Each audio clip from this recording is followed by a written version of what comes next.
ఇంకా కొన్ని తెలివి తక్కువ కారణాలు కూడా అయి ఉండవచ్చు. అలా విడిపోయినటువంటి మన ధర్మం ఎవరి మాన్యతకు తగ్గట్లు వాళ్ళు కొన్ని హద్దులు, కొన్ని రూల్స్ ఏర్పాటు చేసుకున్నారు. సాంప్రదాయాలని, కులాలని, ప్రాంతాలని, వర్గమని ఏవో పెట్టుకున్నారు. ఇలా మన ధర్మానికి విఘాతం కలిగిందే తప్ప మినహా ఎవడు ఈ జాతిని టచ్ చేసేటటువంటి దమ్మున్నవాడు ఈ ప్రపంచంలో, ఆ కలేజ ఉన్నవాడు ఎవడు మన ధర్మాన్ని ముట్టడానికి అంత శక్తి అనుకున్నది? కనీసం మన శరీరాన్ని కప్పుకునేటటువంటి వస్త్రంలోనే అద్భుతమైనటువంటి విజ్ఞానాన్ని దర్శించిన మనము సమాజాన్ని కప్పుకోలేమా? సమాజాన్ని అల్లుకోలేమా?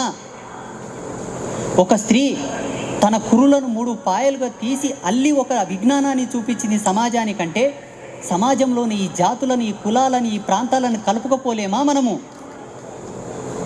ఈజీగా కలుపుకోగలం. ఆ శక్తి మనకిచ్చారు మన పెద్దలు, అంతటి ఓర్పు నేర్పు మనకిచ్చారు. అందుకే సనాతన ధర్మం ఒకే ఒక ప్రాతిపదిక మీద దెబ్బతిన్నది. ఏమిటో తెలుసా? విడిపోవడం మన వాళ్లకు వెన్నతో పెట్టిన విద్య.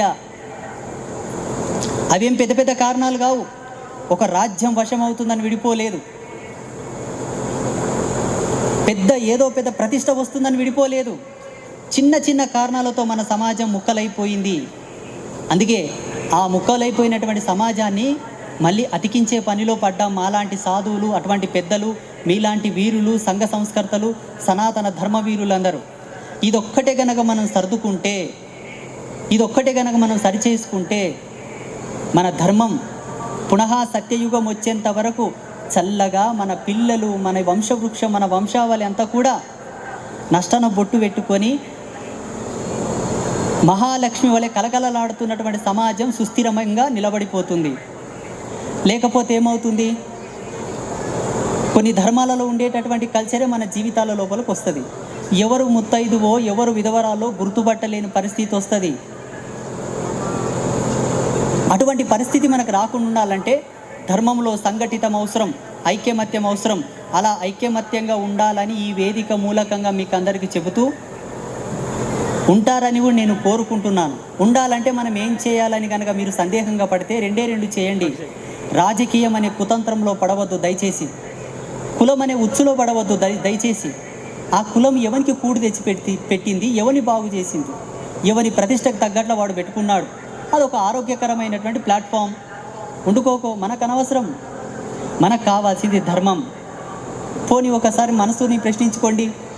పెహల్గావ్లో వచ్చి నీ కులం ఏంటని ఎవడన్నా అడిగి చంపిండా? పుల్వామా దాడి చేసేటప్పుడు పుల్వామా దాడి చేయడానికి వచ్చిన వాడు ఏమన్నా నువ్వు ఏ రాజకీయ నాయకుడు అని చెప్పి నీ మీద అటాక్ చేశాడా? కళ్ళ ముందలే మనకు సాక్ష్యాలు ఉన్న తర్వాత కూడా మనం సుధరాయించకపోతే, బాగుపడకపోతే ఆ కుక్క కూడా మనల్ని బాగుపరచదు. ఆ కుక్క కూడా మనల్ని కాపాడడానికి రాదు. ఆ కుక్క